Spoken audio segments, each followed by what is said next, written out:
KPEL, welcome back to Acadiana This Morning News. Rob Kirkpatrick with Bernadette Lee, as the song would indicate.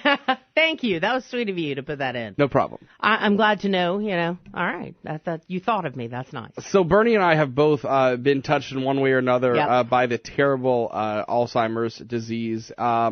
Just the change in quality of life that those who suffer from it deal with. Mm-hmm. Obviously, if you have a parent or a grandparent, it is especially hard. Well, apparently, there's a drug that destroys the characteristic protein plaques that build up in the brains of Alzheimer's patients, showing what they're calling, quote, tantalizing promise, according to some experts. Really hopeful breakthrough, especially in this fight, which has seemed to be a losing fight for so long. Joining us on the phone, brain health specialist from the Cerebrum Health Centers, Dr. Brandon Brock. Good morning. Good morning. So, I mean, this is something that a lot of families have to deal with, and obviously it leads to a lot of necessary care. What does this mean in terms of finding out what causes it or how to treat Alzheimer's in a more effective way?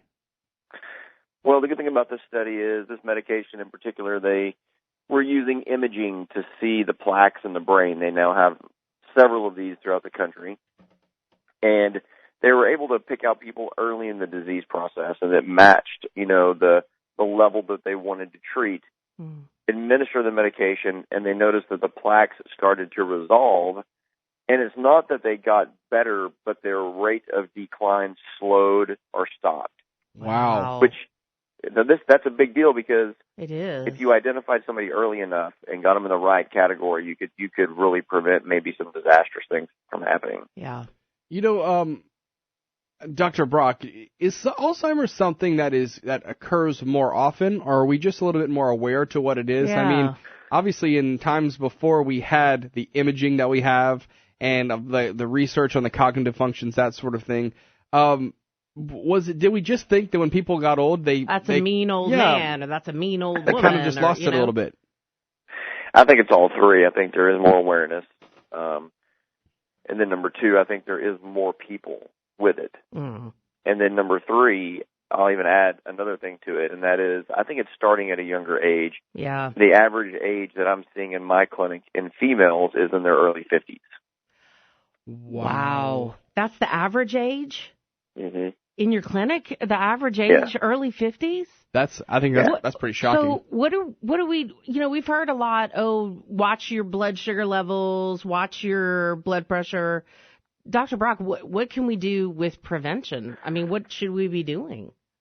Well, some of us are genetically geared more than others. I'm not going to say that genetics is all of it because there's certain genes that may trigger that may not trigger, but your lifestyle obviously I think has an enormous amount to do with it. There's some things out that are pretty interesting. If you have much more stress for a prolonged period of time, you're much more prone probably. Wow. If you don't exercise, good chance you might be more susceptible. If you have uncontrolled blood sugar, small vessel disease, you name it, any of those major conditions, if you start to add all those up, and all of those conditions are becoming more prevalent, maybe because of diet, maybe because of sedentariness, maybe because of stress, whatever, people are just getting kind of wired to be sick earlier, but they may live for a long time. Yeah, see, that's what's so complex about the whole thing. Is that people often, or at least in my experience that I've seen, is the body seems to be okay, but the mind is what is going. And it's troubling. Yeah, it's like that early. Yeah. Do we know, with this particular thing, let's be realistic though, Dr. Brock, it's going to take a long time, even if it is kind of tantalizing results thus far. That takes a long time from research to maybe getting something to market, right? We were looking at like a 2022 release date. Wow. This is probably just now entering the phase 3 trials, which, I mean, look, even if they're going to fast track this, getting a drug through is millions, if not billions of dollars. The vast majority of drugs that are made don't make it. Yeah. This is why drugs are so expensive, because I think it's something like 1 out of every 40 attempts makes it through, and by the time it makes it through, it's cost so much money to develop it that they have to recoup their cost. Yeah. And they put them through a very rigorous the research has to be really, really good. Mm-hmm. Well, with 5.1, I think is the 5.1 million. I think is the number that we're sitting out right now. Americans who may have Alzheimer's, some undiagnosed, may just not know it and may not have the serious symptoms yet. Could be a huge help for a lot of people's lives. Yeah, it could. And what do we've only got about a minute left, Doc. What should we look for, especially like in a younger person? I mean, I wouldn't even think somebody in the early 50s, but I guess we should pay closer attention, or? Yeah, well, it's really strange, because you got somebody sitting there in your office and they don't remember the names of people that they know, very clearly know. They can't remember how to get to where they're going. They don't know what year it is. They don't know who the president is. Yeah. They don't know what state they're in. Just simple questions that they start to kind of get hit or miss on, depending on if they're tired or not. I mean, you start seeing these things early. It's more than just kind of, like forgetting where your keys were. Yeah. That's pretty common. These are things that are pretty obvious, and it's a very, very, very, very sad situation because they're perfectly healthy, otherwise perfectly fine.